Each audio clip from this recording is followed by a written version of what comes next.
So I'm back with another pregnancy update. I know we just had one, but I am currently on, today's the last day of week 38, and I just feel like really positive and encouraged about this pregnancy, my first pregnancy that I have, that I just want to share how awesome basically this week is, to hopefully maybe give some other moms to be some encouragement about what this late stage in pregnancy could be, because I don't know about you guys, but I feel like I have just been seeing a lot of like memes or different things about about how difficult this time has been, and if it has been difficult for you, I'm really sorry, but I just maybe want to give a little bit of hope to some people if you're not at this stage yet. So I'm 38 weeks pregnant, and this past week has been so good, and I have actually been feeling better this week than I have for a little while. Not perfect, like I'm not like back to how I was when I don't have this baby in me, you know, but it's been a lot better. So this also has been my first full week of maternity leave, and I think that has definitely made a huge difference in how I'm feeling. So for those of you that don't know, my husband and I were self-employed. We have our own small little business where we make and sew travel bags. And so last Friday we finished all of the orders from our last launch. Our shop has been closed for a little while now, and on Saturday we dropped everything off at the post office, and then today is Saturday, so it's been a full week. And I was really worried that Sam, our baby, would come before all of the orders were done, so that I would still like have that in the back of my mind of like, oh, I need to get going on things before. And I think just the mental energy of work being done and having everything work-wise finished that I needed to do, having that burden lifted off of me, I think has been incredible.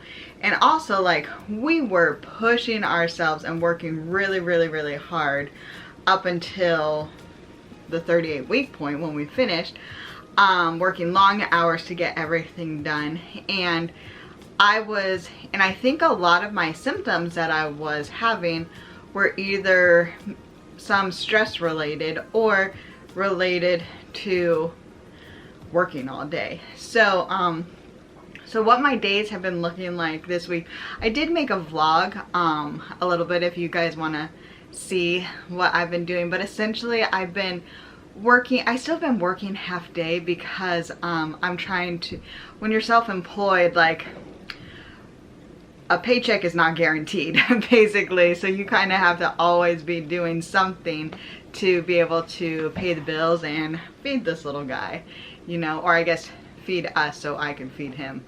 And anyways, so I've been still working like half day, I've been probably working like maybe 4-6 hours a day, but like really like chill, no pressure, kind of more like the fun aspects, a lot of prep work to hopefully make things easier. So we've been working half days.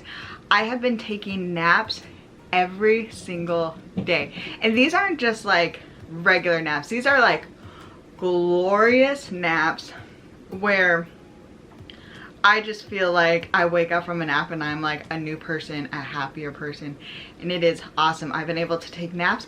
I've been able to like rest with my feet up and take breaks, and so my swelling is completely non-existent. Like, my swelling was gone as soon as I started being able to rest my body a lot. So I've been feeling a lot better. My sleep has been, in the evening times, it is what it is. You know, when you're this pregnant, having to get up to go to the bathroom, that's just regular. And I have a little party animal in my tummy. I'm growing a party animal. So my husband is a late night, like he gets his second wind at like 10 o'clock at night, and he's like, all right, let's ready to go. And this baby tends to get his second wind at like midnight or 1 o'clock, and he's like, all right mom, let's party, like I want to show you how strong I'm being, you know. So so sleep hasn't been great, but it's been perfectly fine. And once again, with that nap, like I feel like I just feel well rested and good, and it is insane the amount, like how much sleep can affect your mood, your outlook, everything.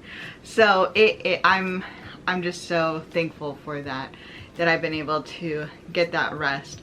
And I really, like, a lot of my symptoms have been going away. I still am a little bit short of breath, if you can't tell, but it's not bad. And then also like a little bit of like my pelvic floor pain has been getting a lot better now that I have really been able to like rest and put my feet up. And so like flipping and flopping over in bed, it's like I feel a little bit discomfort, but it's like nothing, you know, like, and it's just incredible. There only maybe is one new symptom or whatever that's been a little bit challenging.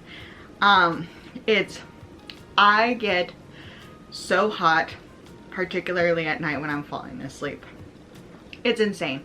So right now in California currently, like, it's not that hot. It's like, I think it's basically been in like the low 80s.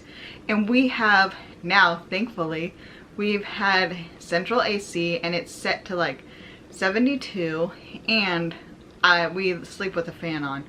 But I have been burning up and like waking up sweaty and all these different things.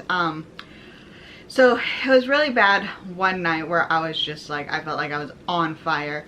But last night, like, I have like different fan configurations along with the AC. Like I am like a walking oven, essentially, like cooking a little cute little boy in there. And but I was able to sleep, and I think we figured out how to like I couldn't even have a sheet on me because it felt like it's like the sheet is going to burn, like I'm going to catch the whole bed on fire if like I have anything touching me. So like, but the fans and things like that, my body temperature is just way out of whack. And it's like, and if the highs are in the 80s, it's like, I think it's like the lows are in like the high 60s, early 70s when I'm like really trying to fall asleep. And my body still is like, nope, can't handle that. But I have found a workaround with the fans and it's totally fine. Yeah, so things are like, I am so insanely thankful because things are going incredibly well. And then also this past week, I started my weekly, so from 38, 39, 40, those weeks, I have weekly doctor's appointments now. And my last, well, this past week, week 38 that we're talking about, I had a doctor's appointment, and I'm really proud of myself because essentially I stood up for myself in a very small way. So I do not do well standing up for myself, for one thing, like in general, and I also don't do very well in like doctor or medical situations. I don't know why, but sometimes it feels like I just like black out and I can't remember anything. And this isn't just like pregnancy brain related. This is just in general. I don't know why. But so I go into the doctor's office, and like the nurse is like getting my vitals, checking things in, and setting up future appointments. And so she wanted to set up to see if she could schedule my like postpartum recovery appointment, so just to get it on the books to make sure I could see my main doctor that I love. I love my OB so much. She is amazing. And she was like, so with everything's going on, the standard practice is that this postpartum, like, you know, the 6-week checkup or whatever, is a virtual thing. Are you okay with that? And initially I said sure, because I really wanted to, oh, he's moving, sorry. I really wanted to, like, one of my ways that I wanted to show respect to these essential workers in the medical field, and specifically like my OB and things, is I wanted to try to be as easy of a patient, even though I'm a first-time mom, as possible. And just like, I always try to come in like with such a good attitude and really showing my thankfulness, and I just want it to be easy because I just appreciate what all of these people during this crazy time has done. And it was my way of showing like respect and appreciation, is to be like, sure, no problem, sure, no problem, sure, no problem. But as soon as I said that, I felt a little twinge of like maybe that's not the best way. So I was like, you know what, you mean just like it's not, you're not going to be difficult if you just ask if it was a possibility to come in and explain yourself well. So that's what I did. So I was like, you know what, would it be a problem if I came in for my postpartum recovery? Because I was like, because this is just like, I was like, this is going to be my first baby, and I don't really know what's normal or what's not normal, and I think I would just feel a little bit more comfortable getting checked out. And the nurse was like, absolutely, I just had a baby 6 months ago and it was my second baby, and I still requested to come in. And she was like, and even though everything was fine, I'm really glad I did, because it just gave me peace of mind. So she was so nice about it, and I just was so thankful that I didn't feel like, excuse me, that I didn't feel like I was being difficult or a burden or making things like, I just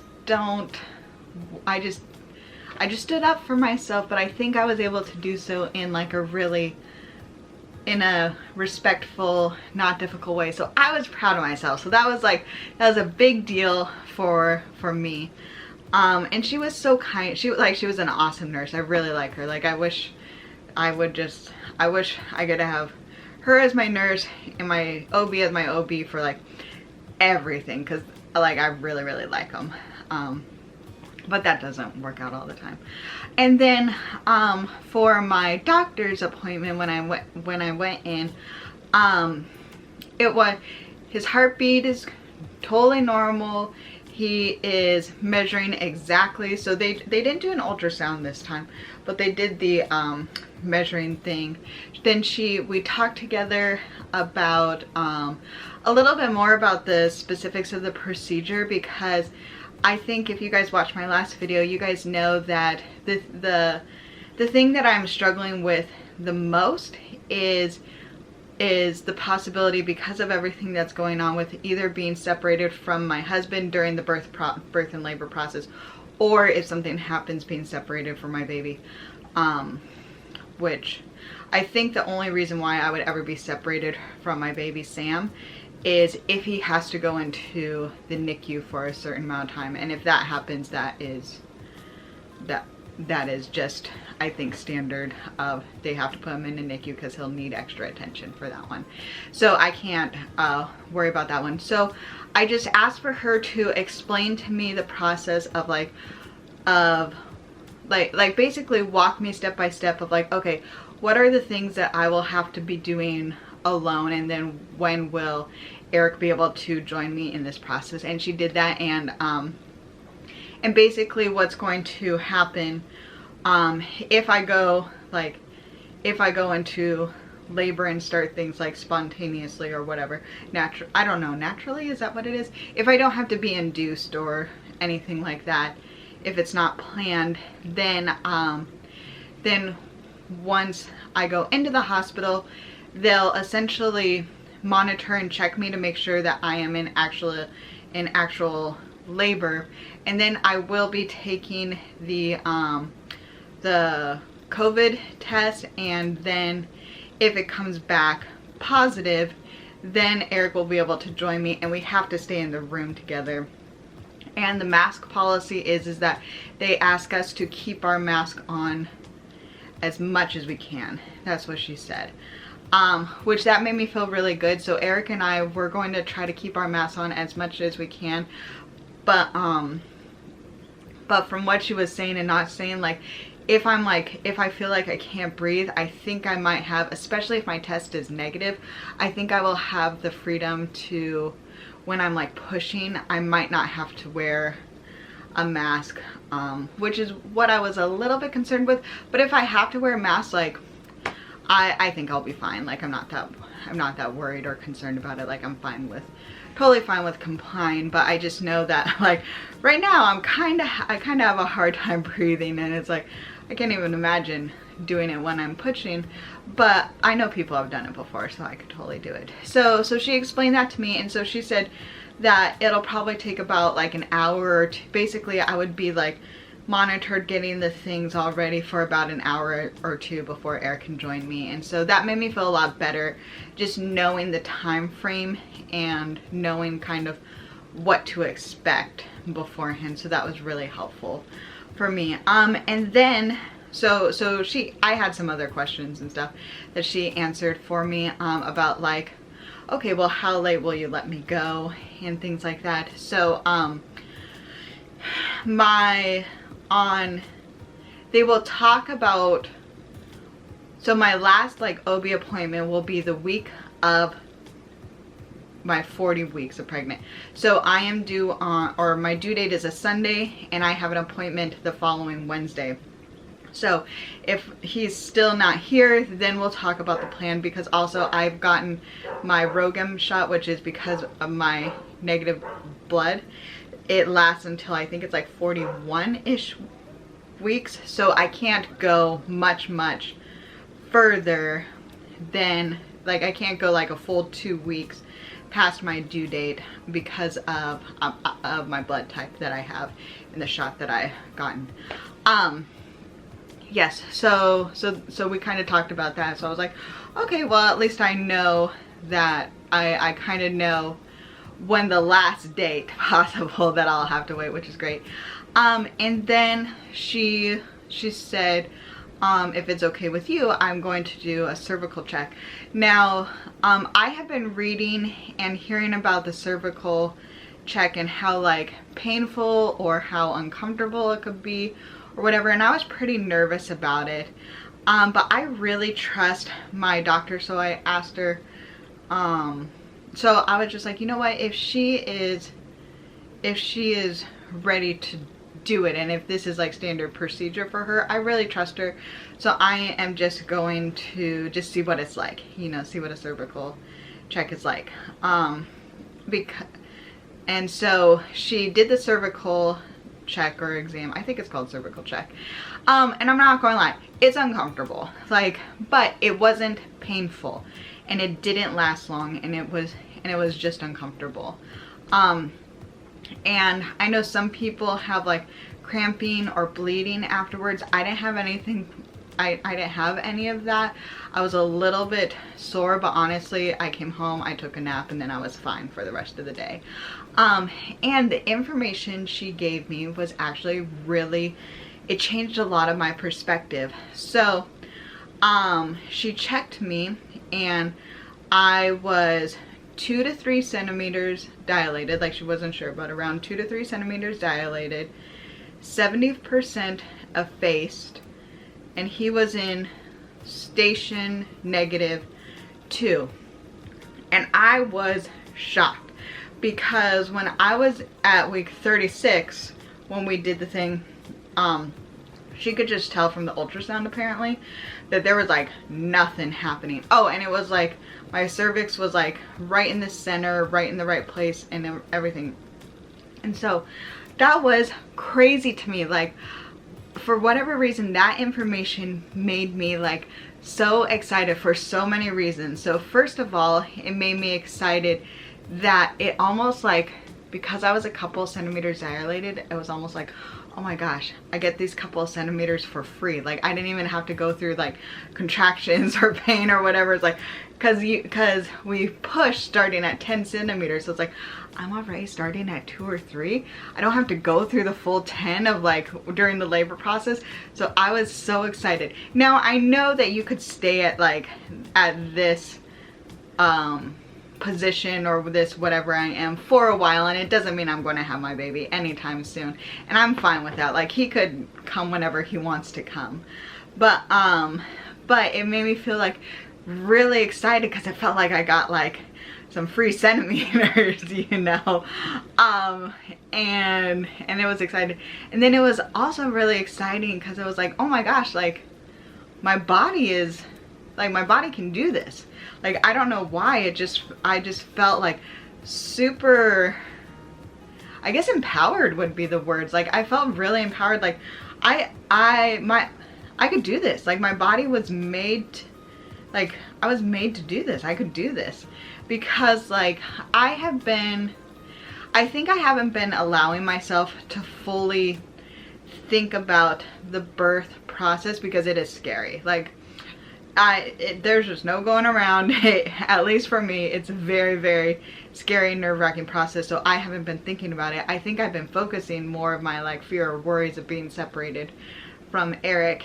And so when I really thought about the birth process, now that I had this information, I just felt, instead of having, like, my first reaction when thinking about giving birth right then wasn't like, oh my gosh, I'm not going to be able to handle the pain, all these like different terrible things. Like, I just really felt almost like calm, like I can do this. Like, I'm going to do this, and I can do this, and I could get through this, and I'm going to have a little baby at the end. And so it was like, it just totally, I don't know, getting that information from the cervical check just really helped me change my attitude and made me feel even more excited about this process of having a baby. Like, there's still so many unknowns and still so much scariness, but I am just, at this point in time, I am just filled with a lot of hope.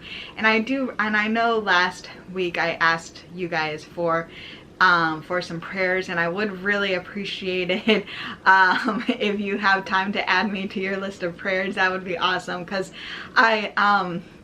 even though I do think, like, I could definitely tell that the prayers have been really helping me. I'm not as fearful or anxious. It still does creep in here, and there's still a lot of unknowns, but I'm just so, I'm just filled with hope and thankfulness right now.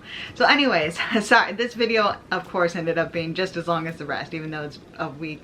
But I hope that this might be as encouraging for some of you guys. And before I leave, I'll show you my bump so you guys can see 38, almost 39 weeks.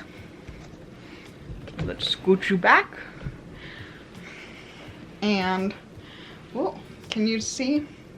This dress is a little bit frilly or foofy, but here we go. Baby, baby. Oh, also on my chart, it says I'm definitely at the like excessive weight gain for pregnancy part, but I didn't even care. I didn't even think to mention it till the very end, because look at the little guy. What a cutie he is. All right, thank you guys so much for watching. I really, really appreciate you, and I hope you're having an awesome day. Bye.